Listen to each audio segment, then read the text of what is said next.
Olá, meu nome é Darley Fermino e você está no canal Deus, o Enigma do Paradoxo. Tenho por certo que você deva estar curioso acerca do corpo do pecado. Mas uma coisa eu já posso te adiantar, que o corpo do pecado nada tem a ver com este corpo humano feito de carne e de sangue. E você poderá tirar suas próprias conclusões no decorrer deste vídeo. Por isso, vamos direto para o livro de Romanos no capítulo 6, versículo 6, onde o apóstolo Paulo se expressa da seguinte maneira: sabendo isto, que o nosso velho homem foi com ele crucificado, disse Paulo, para que o corpo do pecado seja desfeito, a fim de que não mais sirvamos o pecado. Vamos analisar detalhadamente, por partes, esta passagem bíblica para que você possa ter uma compreensão melhor a respeito deste texto. Paulo afirma, sabendo isto, que o nosso velho homem foi com ele crucificado. Por acaso o velho homem se tratava deste corpo humano de Paulo? É óbvio que não.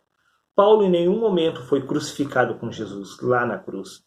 Aliás, em nenhum outro momento Paulo foi crucificado em cruz alguma. Paulo foi decapitado. Logo podemos entender que este texto não é literal. Então podemos entender que quando o velho homem for crucificado, o corpo do pecado será desfeito. Este corpo do pecado também não se trata deste corpo humano. Porque, veja bem, o mesmo corpo que Paulo possuía antes da conversão era o mesmo corpo que estava ali, neste exato momento. O corpo humano de Paulo era o mesmo. O que havia morrido era o corpo do pecado. Este velho homem, que é a essência do pecado que se encontra nestes membros. Nada tem a ver com a morte literal do corpo humano. Veja, a fim de que não mais sirvamos o pecado, disse Paulo. Se para não servir mais o pecado este corpo humano tivesse que estar morto, então Paulo não estaria falando neste exato momento. Ele não estaria vivo, respirando, seu coração não estaria batendo. Suas funções vitais não existiriam. Mas sim, Paulo estava muito bem vivo. O que estava morto era o corpo do pecado, que é a essência do homem natural. Nada tem a ver com este corpo humano, e sim com a essência do pecado que se encontra nestes membros. Preste atenção o que Paulo afirma no livro de Romanos, capítulo 6, versículo 7. Porque aquele que está morto está justificado do pecado. Por acaso Paulo está falando acerca dos mortos que estão postos lá na sepultura? É óbvio que não, senão seria muito simples. Bastava nós esperar a morte chegar e pronto, todos nós estaríamos justificados do pecado. Está vendo que o texto não está falando a respeito desse tipo de mortos, desses corpos humanos? A Bíblia está falando, porque aquele que está morto está justificado do pecado. Aquele que teve o seu corpo do pecado desfeito, quando o velho homem foi removido, foi estabelecido então um novo homem.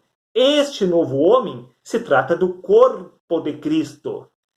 Ou seja, morreu o corpo do pecado e foi estabelecido em seu lugar o corpo de Cristo. Este corpo de Cristo se chama mente espiritual. Neste caso, repito, livro de Romanos, capítulo 6, versículo 7. Porque aquele que está morto está justificado do pecado. É necessário crer, ter fé para alcançar a salvação. Não basta esperar a morte chegar para o seu corpo definhar para você alcançar o reino dos céus. Este texto está afirmando exatamente o mesmo do livro de Romanos, capítulo 8, versículo 10. E se Cristo está em vós, o corpo, na verdade, está morto.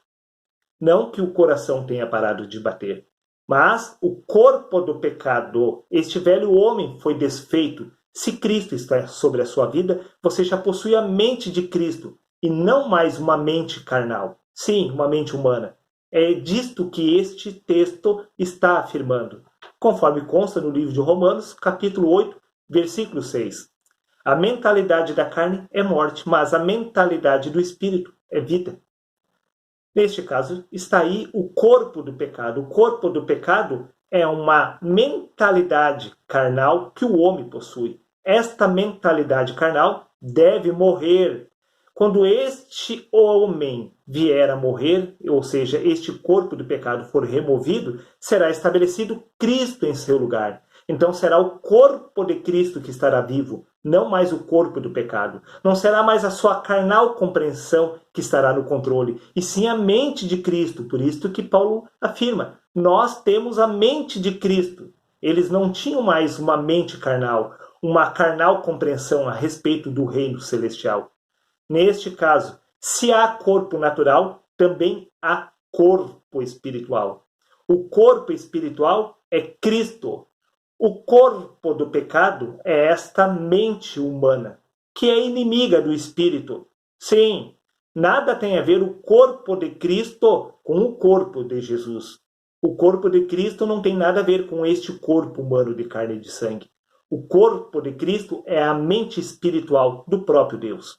Sim, neste caso podemos entender também que o corpo do pecado nada tem a ver com este corpo humano, e sim com a essência pecaminosa que o homem traz em si, esta genética, este pensamento, esta formação mental, esse intelecto, é o corpo do pecado. Você precisa possuir a mente de Cristo. Este entendimento, esta consciência deve morrer para Cristo ocupar o seu lugar. Desta forma não será mais você que estará vivo, disse Paulo, mas sim Cristo em você.